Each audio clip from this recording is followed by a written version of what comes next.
I'm not sure what the point is for these interviews. They never say anything new.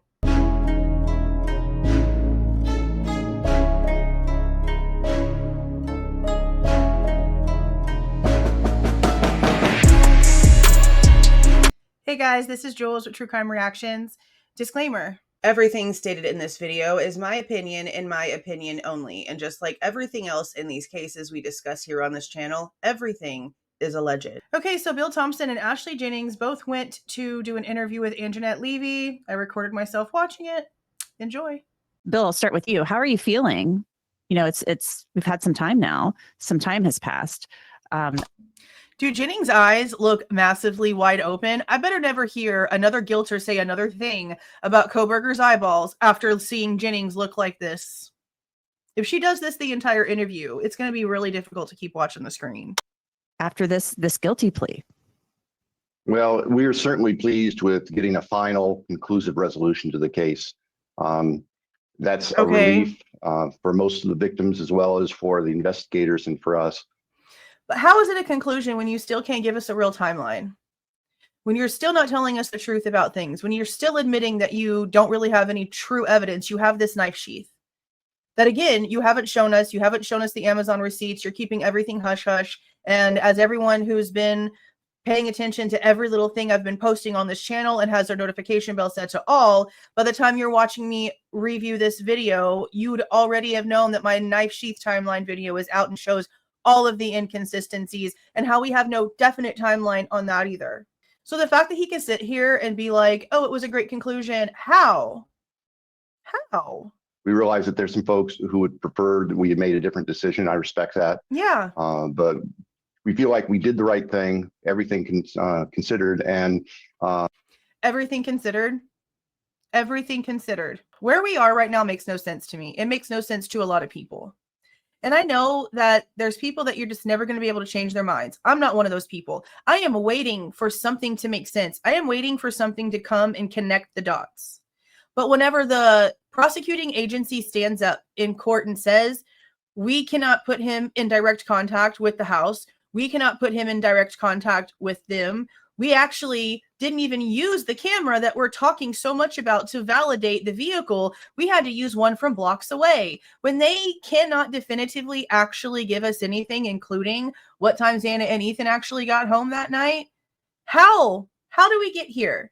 So is that what you mean by all things considered? All things considered, that you had nothing of any substance besides the knife sheath that both of you agreed to tell some lie about? Come on. Were you surprised when Ann Taylor came to you just weeks before jury selection is set to begin? And she says, I guess, make us an offer. Tell me how it unfolded. And were you surprised? It was a shock. I think we certainly were not expecting that to happen. The defense all along had maintained that their client was factually innocent. And so Ashley. And you know what's crazy is that technically we haven't seen anything come out that proves otherwise. We haven't. I'm still just dumbfounded. Sherwood and I were all on trial track. We'd been working for months preparing for trial, and we were on track to be ready to go as scheduled. You'll remember back in June, I think June 18th, we had hearings with Judge Hippler on the request from the defense for another continuance, and also a request for them to be able to offer alternative perpetrator theories, point the fingers at somebody else. And Judge made it really clear that wasn't going to happen. And it was the week after that when the defense approached us and inquired about the possibility of a plea. Now, people can view this different ways. A lot of people that are on the guilty side will look at this and be like, yeah, because the judge saw that he was just throwing a bunch of nothing out there and it was just a waste of time. Okay, cool. You could think that. Another way to look at it is sort of like the way that things happened in Delphi. We already know that a lot of things were agreed to that technically shouldn't have been agreed to. Again, the lie for the IGG. It was told by the judge to both sides to go together and come up with a story they can sleep with that night. And Brett Payne, of all people, was the one that was going to get on the stand and lie. Literally lie. Tell the narrative that he was fed. But also, in Delphi, the defense couldn't defend their clients. almost everything that they tried to have out there when it came to alternate theories, alternate perpetrators, other people that there was actual factual evidence against in the actual case file itself, all of that was denied. Literally all of it was denied. And the exact same thing happened here. So if this would have gone to trial, the exact same thing would have happened. They would have basically had to have stood there with their hands tied, watching their words, not able to ask certain questions, not being able to bring up certain things. That is not how a fair trial goes. A fair trial means you should be able to defend yourself in any and every way possible. Because you know what? If they would have gone out there and done the trial and all these questions would have been pointed at these specific people in these alternate perpetrator, on the list in the document about the alternate perpetrators, if it wasn't legit, it wasn't going to cause any harm. It would have just made the defense look worse. It would have made Bryan Kohberger look like an even worse person than a lot of people already think he is for trying to throw a bunch of crazy shit up into the air in the middle of trial. It would have literally backfired. So I get that it would have put pressure on a couple of things, and maybe it would have bothered some people's lives temporarily. But at the end of the day, if all of it was false, if all of it was bullshit, who cares about a little bit of inconvenience? Who cares about a little bit of uncomfortability? There's 4 people's lives that are gone. So can we just get to the facts without all the bullshit?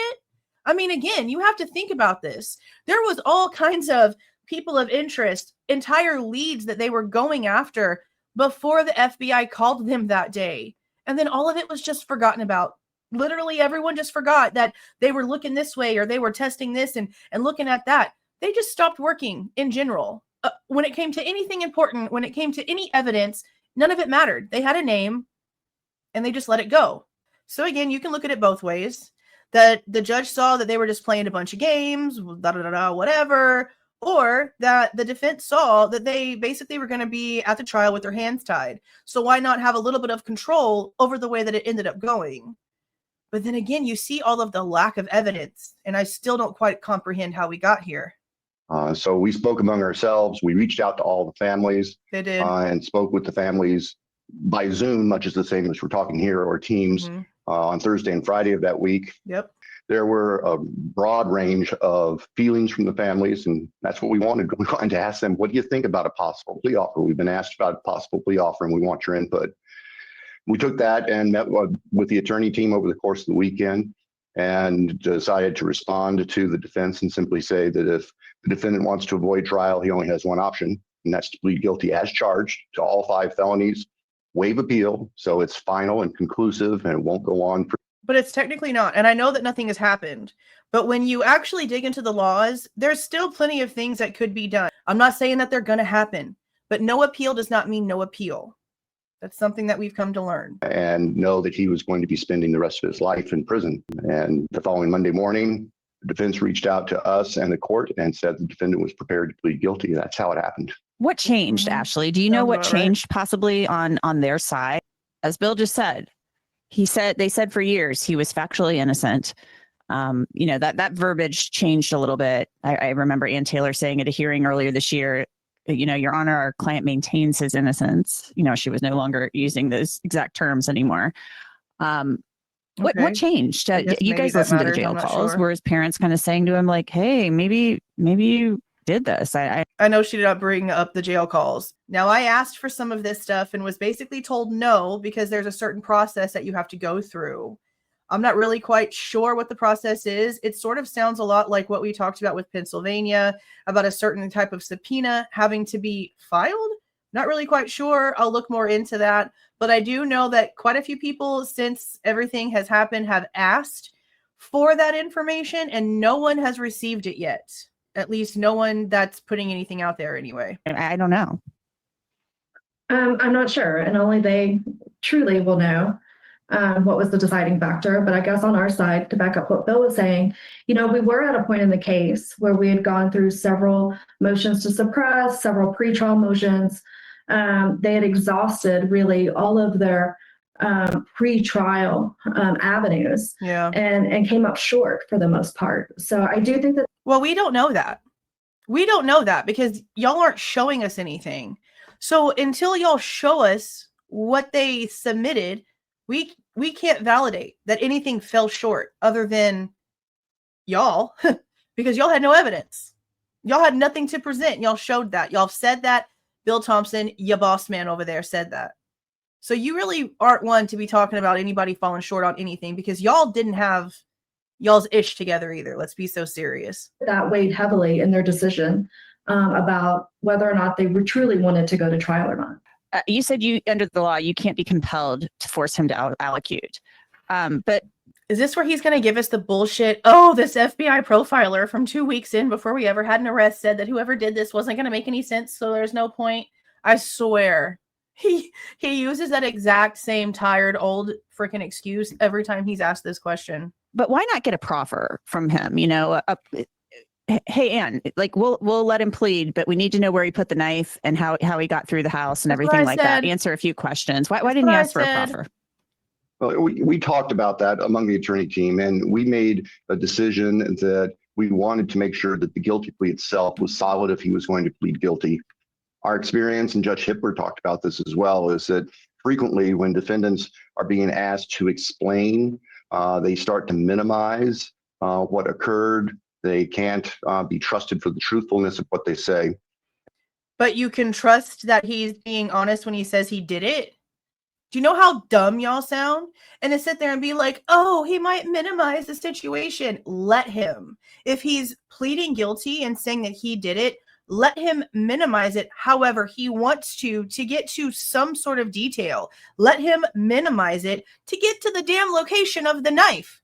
Let him say whatever he wants to, because if he's actually guilty, it's just going to make him look worse. So why are you still making excuses that make no sense?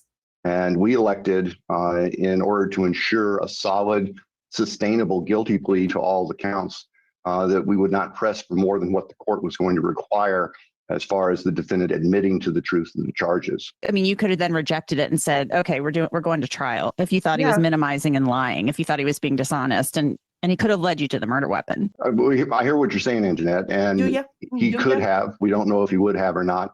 I don't think it would have changed the ultimate outcome. And our interest really is if we were going to be able to lock down a guaranteed result for the families and for the public, that was the focus. Mm-hmm. And we also reflected back to early on, I don't know if you're aware of this, but early on, when the FBI first came on board with this case, they sent agents from their behavioral analysis unit, their profilers. I knew it. I told you. I told you. He's going to use this tired ass excuse, bro. This is such a disgusting cop out. I'm going to just use that word pretty much like the whole time, because that's what this is. This is such a disgusting cop out. To work with us. And they told us that based on what they were seeing about the nature of the crime scene, the crimes themselves, that even if we were to get the person who committed these crimes to try to explain why it happened, that it wouldn't make sense to normal people like us, and that they really can't be trusted to tell the truth, because people like this live in their own different world, which is completely foreign to what we as normal people understand and can process. But you see how he used the exact same thing he always says. It's just not going to make sense to somebody with a normal brain. So why even bother? What the hell? I cannot believe that this is like considered norm for the justice system. Crap like this is exactly why I didn't go further in the field I wanted to go into. I stopped my degree where I stopped my degree because of the reasons why I had to. And I've had no want to go any further because of how corrupt and full of shit it all is. I wasted so much time and money. $60,000 for what? That was a factor as well in our thoughts. This was probably one of the most bizarre cases I think that we've ever seen. And you still choose not to get any details? And that sentiment was shared by experienced investigators who were working on the case from the very beginning. Brett Payne is not an experienced investigator. Blaker had 20 plus. Payne had 4. And they made that man the lead investigator. God. Yeah, it's horrific. I've been doing this a long time. I've covered some. Look at Jennings, bro. Her eyes have done it the whole time. And they're all awful in their own right. But these were truly innocent victims. They didn't know this guy. And he goes across the country intent on committing murder. I mean, it's sick. Ashley, you guys live in Moscow. Your job is to prosecute cases. Take me back to November 13th of 2022 when you guys get the call that you have a quadruple homicide. Now, in my knife sheath timeline video, we go over some timestamps for entry and exit log. Her and Payne walked the house together, and Blaker showed up too, like a few minutes afterwards. So she was definitely there along with Bill Thompson on day one at the scene itself, walking through the house. House off campus. Yeah, I received a call about an hour after the 911 call from the then chief of police, James Fry, and he informed me that there was a quadruple murder near campus, and was kind of informing me of that, letting me know that. So 1 o'clock. Yeah, that goes with my timeline. We would need to do a search warrant. Yeah, I can go right back to that moment of getting that call. And then I then started working on a search warrant and then responded to the scene shortly thereafter. And walked the house. And you and Bill went through the house. It's my understanding. There's like in the logs, it says you guys did a walkthrough. No, she read the logs. Yes. Good job. Tell me about that. I mean, I can't even imagine. I mean, this is like a crime. It wouldn't matter if it happened in a big city. It would be horrific. But this means that they would have seen Kaylee like at the scene, as messed up as she was, and they would have seen everything. I mean, regardless of how I feel about these people, seeing something like that firsthand has got to be mind-breaking. Mind-breaking. I mean, you guys this is not what you see a lot. I mean, you hadn't had a homicide in years there. Yeah. So yeah, I think horrific is the appropriate word. Many of the officers I overheard say that it was, one of the worst crime scenes they had seen. I've heard Bill say that as well. Moscow's had our fair share, of homicides in the past. However, I think this one, with there being 4. See, now with all the other information that we're getting about Molly being seen in some way, shape, or fashion, according to Brett Payne in the report, regardless of what the FOIA responses are telling me, he is claiming that he can see Molly's vehicle pulling into the front parking lot of this house. And I can't figure out where the camera is. I've given them some addresses. They've told me it doesn't exist, but I've always wondered if there was a camera here, somewhere back here behind. This is the Shark Tank house or whatever. This is where Xana used to live before she moved into King Road. Well, before she moved into 1122. This is 1118. And right here, what you're going to see off to this side, this is 1112. So either 1112 had some sort of camera in the back, or 1118 maybe had some sort of camera in the back. I'm not really quite sure, but I'm determined to figure out what camera he's talking about. There, of homicides in the past. However, I think this one, with there being 4 individuals present and just the nature of it, definitely it stays with you. So Bill, you've been the prosecutor there a really long time. You get this call. You guys go over there. The FBI has been called in. Idaho State Police have been called in. Mm-hmm. To you, this has to just be unfathomable and unbelievable as the county prosecutor that this has occurred in your community. I think my reaction when I first got the call was more of, this is really bad, and we need to make sure that we have everybody lined out and doing their best efforts on protecting the crime scene and gathering information. I think perhaps one of the advantages of being older and having done this for a while is I realized the importance of everybody being disciplined right from the beginning.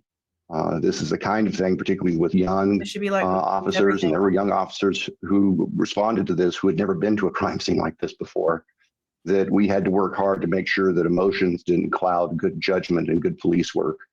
So it was really a heads up, being tuned in an attentive mode, being there to work with our officers to make sure that everything was done the way it was supposed to, and that we collected. Done the way that it was supposed to. They didn't separate the witnesses. They didn't separate the roommates. They let them all hang out together by the trash can. They interviewed them within earshot of each other. They didn't.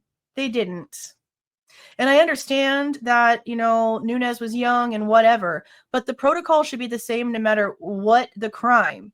if somebody has to be interviewed, if you're responding to a crime scene, no matter if it's a robbery or a fight or a murder, it doesn't matter. You have the same protocols you're supposed to follow for literally everything. And they weren't followed. We've seen them go in there with no gloves on. And again, everyone was being interviewed and talked to in a group and been sent back to that group. That's not how it's supposed to work. Definitely not in a situation like this. The information in a legal and credible fashion. Did you have any concerns about the handling of the crime scene at all? Obviously, you learn things from every case. Did you think the crime scene was handled well, or what are your thoughts on that? When I arrived on the scene, I was actually in Spokane that day, which is about 80 miles away. And when I got back later that afternoon and got on scene, the crime scene had been secured. The state police detectives were there, and they are the folks that we use to process major crime scenes. Mm-hmm. They were prepared to do their processing of the scene, including documenting the scene. And everything appeared to be in good order, good control at that point. I'm aware now after the fact that the police department had already done some comprehensive photographs of the scene to make sure it was documented in an undisturbed fashion. Well, that would be Ryan Snyder, but I don't know how undisturbed we can call it, because they shut Maddie's door and they have the knife that Hunter Johnson had in his hand on the table. And we don't really know what was moved or done before the cops actually got there, because again, 8-hour delay and proof that things were going on inside that house before the time frame that they're trying to tell us this stuff happened. And as that 8 hours went on, lots of things. Which is good police practice. We had everybody stepped up and did their jobs here. I don't have concerns looking back. Talk to me about how important that sheath Amazing. was and when you learned of it. Well, we learned of the sheath on the 13th when the scene was being processed. The sheath was found in the bed by next to Maddie's body, and we knew immediately, given what appeared to be multiple stab wounds as the cause of death for all 4 victims, that this was likely a crucial piece of evidence. So it was handled with priority. In fact, it was driven. It wasn't shipped to the state lab. It was driven and hand delivered to the Idaho State Crime Lab, and they put it at the top of their priority. In fact, it was driven. It wasn't shipped to the state lab. It was driven and hand delivered. Okay, but hold on. It was not given an evidence number until 11/14 of 22, until the next day. That's in the Moscow Police Department records. What we also have in those records is a document that claims it was not driven to the ISP lab until 3 days later on the 16th. So, same question I asked in my knife sheath timeline video. What was going on with the knife sheath the rest of the day of the 13th? What time was it actually removed from the bed and put into a bag with a sealed tag on it as evidence? What timestamp do you have for that? What time did it get back to Moscow? What happened to it while it was in the police department from the 13th until the 16th when it was driven to the ISP lab in the morning time? What was going on with the knife sheath for 3 whole days? To the Idaho State Crime Lab, and they put it at the top of their priority. It was just a matter of, I don't remember, a day or so, and we heard back from them that they had located single source male DNA on the sheath, which was very powerful. It wasn't a mixture. It wasn't something that would have been Doesn't mean it's powerful. So now the trick was trying to figure out whose DNA that was, and that's where the investigation started off from there. Obviously, this leads to Bryan Kohberger, and but it didn't just like, oh, we got this DNA, so we're not going to do anything else. They had, again, persons of interest. They had full-on lead suspects that they were doing all kinds of stuff for, subpoenas for phone records, cigarette butts, and DNA testing, and literally surveilling people getting out of their cars, going back and forth to gas stations. They had real people that they were looking at. And the second they got the phone call from the FBI, they just put all of that aside, including the unknown male DNA that was found inside the house.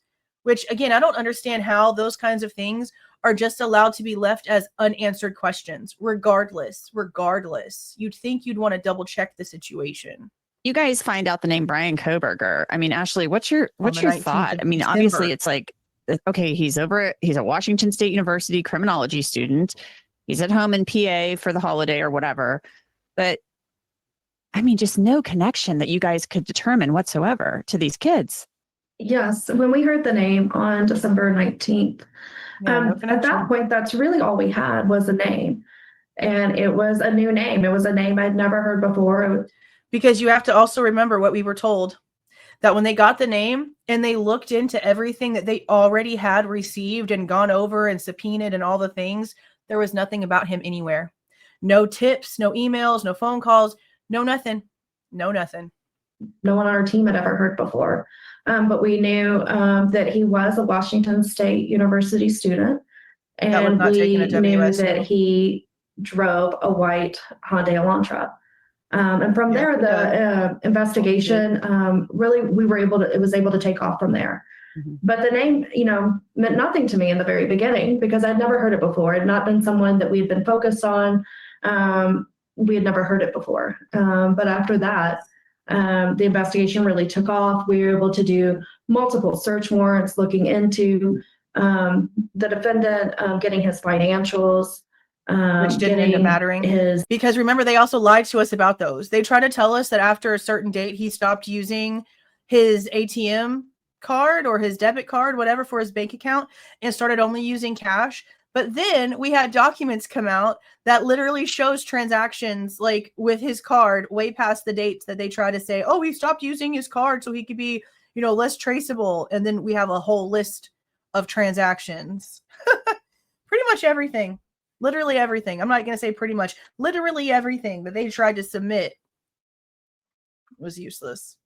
Cell phone records. That showed nothing. So we did multiple search warrants, got a lot of information back, and that's really when the pieces started falling into place. Hardly. Mm-hmm. What is your working theory, Bill, about this crime? You have to have some type of working theory. I mean, juries like to hear stories. You have to tell the jury a story. So what was your working theory here about why Bryan Kohberger went to King Road that night and who specifically he was targeting? Oh, let's hear it, because this is just a theory. There's no proof. Going into trial, we really weren't going to be proposing a working theory like you just discussed. See, they didn't Our even have focus was one. on the evidence showing that we have these horribly murdered young people and the evidence that proves beyond a reasonable doubt that the defendant is the one who was responsible for it. But you stood up at the plea deal and said literally this. Now, I will acknowledge also, we do not have evidence that the defendant had direct contact with 1122 or with residents of 1122, but we can put his phone in that area on those times. Now, I will acknowledge for the court and all present that there are many residences in that area. It's a dense population of mostly college-related occupants. So considering that the truth actually is that this is touch DNA, regardless of what Otham has tried to say, they seem to have forgotten that we have the documentation that tells us exactly how much DNA was actually found. We're going to get into that in another video, trust me. So no, you couldn't have definitively proven beyond a reasonable damn anything that he was the one that did it. You have literally admitted that yourself. The lack of the backstory is something that we have to factor in. It's not an element of the crime. It's not something the jury will be asked to decide on. But human nature is such that if they get distracted by that, they could start creating questions in their own mind that had nothing to do with whether or not the defendant was guilty. Okay, but you again said you cannot put him in direct contact with 1122 King Road or the people that lived inside of it. So while, yeah, sure, the backstory doesn't even matter. During the event itself, you've got nothing. You are fabricating things and trying to just make up what you believed happened, but none of it sounds realistic. And deep down, you know that. There's no way you don't know that. So our approach at trial really was going to be much like what we did when we were in court on July 2nd, when the guilty plea entered. You didn't prove anything on July 2nd. Oh my God. This guy is Delulu. Delulu. And the factual summary of our evidence, that was going to be the trial, and focus the jury on the elements under the law and what the proof was of those elements. There wasn't any. So very clinical, circumstantial evidence. We have the DNA, we have the cell phone stuff, we have the white. The cell phone stuff, he literally said, doesn't matter. It is such a wide range with those towers that Kohberger could have been visiting any resident within that range. He can't put him at King Road. Why do people forget that these things were literally said? Elantra, Exactly. etc. Yeah. Yep. I guess I just look at it as, I guess in my mind, when I, just looking at the case, I kind of think he probably went in there targeting one person. I think this is somebody who lived in his own head, as you kind of mentioned earlier. I think that, the cell phone stuff kind of shows that. He wanted to. People take selfies all the time. People take selfies and pictures all the time. It's 2025. This happened in 2022. This was normal behavior. It's just still hilarious to me. They're still trying to make normal things sound devious. Just stop. Make a point that actually makes sense. My God. I think he went in there targeting one person and this spun out of control. Have you ever kind of thought about that? And Jeanette, that's certainly a very reasonable hypothesis. And I know that's something that we've talked about, that investigators have talked about. Whether it's 100% accurate, I don't know that we'll ever know for sure, but it certainly makes sense that he went there with a specific target in mind. And it makes sense under the circumstances of what happened, escalated beyond what he had planned. I just don't see how that could be possible, considering he didn't get bit by a dog. He didn't carry any dog hair with him. Murphy was definitely put outside. After this vehicle left, someone let the dog back in. And I'm going to continue to say that because we really don't know for sure if whoever left out the back slider left it that way. There was an 8-hour delay and proof that they were not asleep. And apparently they were taking photos and videos and doing editing and all kinds of things and having conversations with parents and lawyers. Okay. So no, we don't really know for sure if the door was really left open. We don't know for sure literally anything because there was 8 hours and a bunch of lies. Again, Dylan and Bethany lie straight to the police the second that they get in front of the body cams and start getting asked questions. They were not asleep. The forensic download of their phones proved that. And for it to be, there was just one target and everything went crazy. How is it so clean? How is it so clean? No. Mm-mm. And I think, unfortunately, that's why at least 2 of the other victims ended up being killed. Whether we can know that for sure, I don't think so. At least 2 of the other victims ended up being killed. Instead of really giving some sort of weight to one person, he is splitting them down the middle, how it's always been. It's always been Maddie and Kaylee, Xana and Ethan. So he's just going to automatically be like, that's probably the reason why the other 2 people were killed. Without getting into specifics, it's because they don't know anything, guys. I don't understand why people that are happy about how this went aren't comprehending the fact that they didn't even have their own actual theory on things. They don't have a timeline in their head that they can sit down and be confident about. They don't have anything. How does this not bother people? I just don't get it. So your thought analyzing the evidence certainly makes sense. It's a viable theory. Mm-hmm. Do you believe, I've seen Lieutenant Gilbertson quoted as saying that maybe Xana overheard something and went up the stairs and sadly encountered this monster and then ran down the stairs, and that's how things unfolded from there. Do you believe? No, I'll say this before I let him answer. In everything that we have so far, Dylan is making it sound as if Kaylee was on the 2nd floor with Murphy, that there was music playing, that she heard singing going on, and all of this noise and all of these lights being on and all of this movement would have been going on as what they're claiming to have been Bryan would have been circling the house, seeing for the right time to attack. All the noise, all the proof that people were awake. How is that whenever you choose to do things? So when it comes to the possibility of Xana going up the stairs, maybe walking in on whatever happened, and then he chases her down and all these things happen, there's no way in shit that she would have been screaming her head off, running down the stairs to try to get into her room where she was attacked, and Ethan is just laying there. There's no way that Ethan would have just slept through all of that. Because in the reports, they're basically claiming that Xana wasn't attacked until she got into her room, which why would you not go downstairs? Why wouldn't you go out of the house? Why would you go into your bedroom? I mean, granted, whenever you're in a panic, you might not make the right choices, but to me, it would make a lot more sense if she was running into the room because she thought that Ethan was going to be able to defend her and protect her. I don't buy that he just slept the whole way through. I really just don't. Because if you're going to, start attacking Xana and then go to Ethan and just do the one fatal blow, what's the point of cutting him behind the legs? That's something that you do whenever you don't want to be chased. I believe that's what likely happened. Well, we certainly know from the evidence that Xana was up at the time that this was going on. She had received a DoorDash delivery just shortly before the defendant showed up for the last. But you won't show us proof that it was her. The DoorDash order came from Ethan's account. That's y'all's own evidence that y'all submitted in the self-authenticating records. And you're not showing us her going to the door. You're not showing us any proof whatsoever that Xana was the one who accepted the DoorDash order, that took it from the porch where it was left off in front of the door and brought it back into the house. You're acting like the camera that would show that doesn't exist, even though Payne literally speaks about it in the report with Molly's interview, the DoorDash driver's interview. Prove any of this is true, please.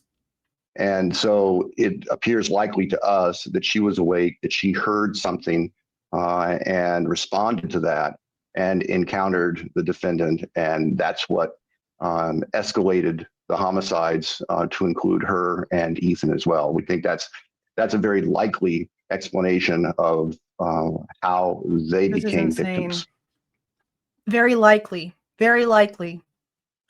How do we get here and you don't know? I want to talk now about the phone. He had wiped it. I've talked to the Barnharts, about what they were able to find and not find on his devices. Again, I don't know how you're going to say that he wiped it whenever all these other things are being found. If he wiped it, you wouldn't have anything to show us. You wouldn't have anything to be like, oh, look, this is why he's guilty because he did this and he looked at this and oh my God, this too. You wouldn't have any of that. So stop telling us he wiped his phone. I know there was all this pornography on there. That's the thing I didn't agree with. I mean, do you believe he had a sexual motivation here based on all of this nasty stuff on his phone? I don't know that we can say for sure. All of this, they gave us like one instance, I think. I don't think that there's more than that unless there's something that I've missed. The stuff he was looking up is not cute. I don't care. That's the one thing I had big issues with. But I don't see how we keep coming back to this when they've already said it wasn't sexually motivated. The most insane part about this section of this whole thing is that there are guilters that get angry, like literally livid about there not being any sort of like sexual thing here. Like they need it to be an element or they're mad. It's really disturbing how some of them behave. The medical examiner specifically looked for any evidence of sexual assault and found none. So we really don't know if that was a motivator for him. It certainly could have been, or it could have been part of what motivated him or what connected him to this particular house and these particular young people. How frustrating was the Dateline special airing pre-trial, just weeks and weeks before jury? Ask the people that are apparently somewhat responsible. Now, I don't know if it was actually one of them, but I don't give a damn the way that Hitler tried to change it up. He literally put all of the weight, all of the responsibility for that leak on the state. He hadn't even written up the paper for the defense. He was focusing on blaming the state, okay? So again, interesting that you're asking these people. Jury selection and kind of airing out a lot of things that you may have presented at trial. It was incredibly frustrating. Sure. It was a big distraction. I bet. We were in full trial mode preparing, and that was just another thing that kind of got added on for our office. It's unfortunate. We were disappointed. You were, yeah. Yeah. Bill, do you think that leak came from your side, and when I say not the state side, I mean like law enforcement, what have you? We know there's an investigation underway, or at least we believe there is. Yeah, there's supposed to be. We don't know for sure. The information that was contained in the Dateline show that was accurate, and there was some inaccurate information as well that they included. The accurate information was known not just to members of the state's investigation team, but also members of the defense team. We have, I think, a hard time wanting to accept that one or more of the state's investigators leak this, but the bottom line is, if they did, then I want to know that, and I want to make sure that appropriate consequences come into place. So will we actually see more of this? I mean, fingers crossed. I would love to see something actually happen and the truth come out about who was the one leaking stuff, because there's no way it's just one person. I think he's right making that plural. That person will never be a law enforcement officer again. Likewise. Is it pain? Is it pain? Look, you can go over to the Moscow Police Department directory right now. It's public. His name is not on it. I've shown you all the proof from the email that I got, the message I got from Kara, Xana's mother, when she forwarded me the email that they got from the prosecutor's office about Payne no longer going to be working for Moscow Police Department and going to start a position over at the University of Idaho, and how he was going to be deputized in order to still participate at trial. And then remember, he's also the one that was going to tell the lie about the IGG. So, I don't know. But there also is quite a few other names. I noticed going through some of the documents yesterday for the knife sheath timeline video that some of the law enforcement officers that have since retired, their names are redacted because they're no longer law enforcement.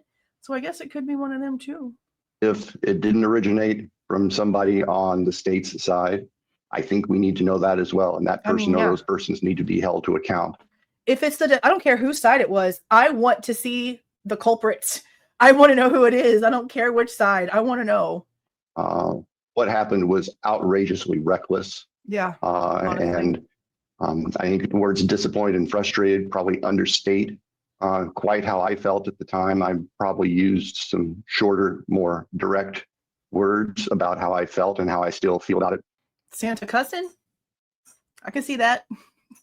And we've committed ourselves to cooperate in every possible way that we can to assist in identifying who's responsible if that happens. I truly hope it does. It was horrible. It was just completely inexcusable. It should have never happened. Completely irresponsible. That's the kind of thing that can derail the entire criminal justice system. Yeah. Judge Hippler was rightfully very, very mad. What did Dateline get wrong? You said they got some stuff wrong. Now, the Idaho Statesman did an article, I believe it was them, where they interviewed the detectives, and they already went through some of these things. So let's see if he mentions anything different.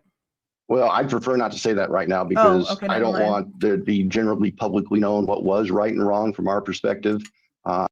There's an article out there already, broski.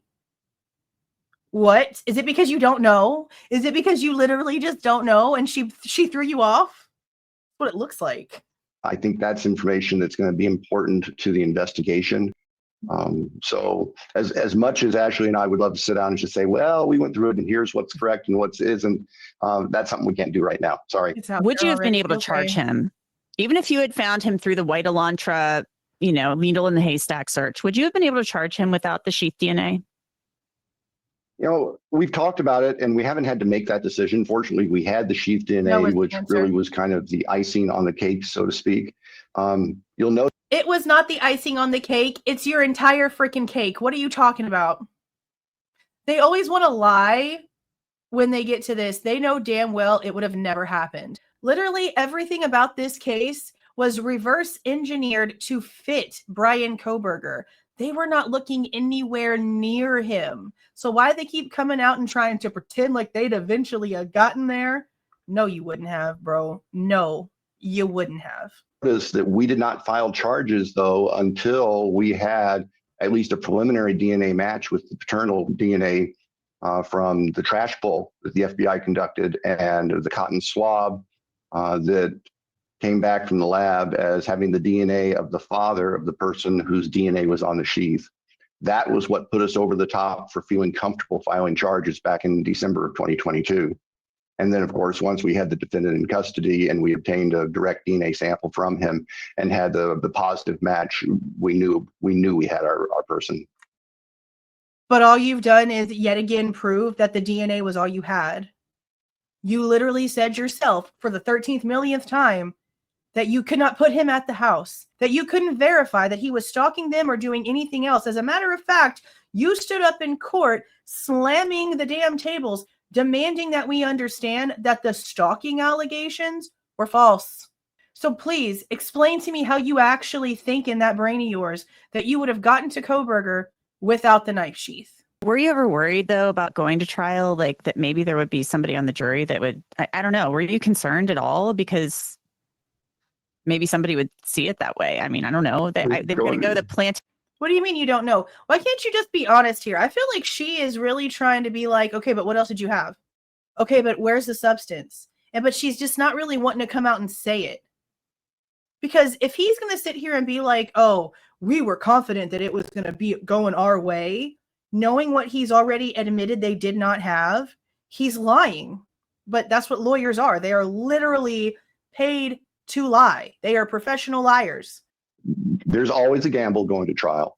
That said, and Ashley can attest to this as well, we were and we are very confident in our evidence. There's no question in our mind that the evidence that we had to present proved the defendant guilty beyond a reasonable doubt. Show it to us. Now, that doesn't rule out that we could have one juror who went off the rails and compromised the trial. And that's a risk in any trial, no matter how strong the evidence is. But we tried not to worry about that.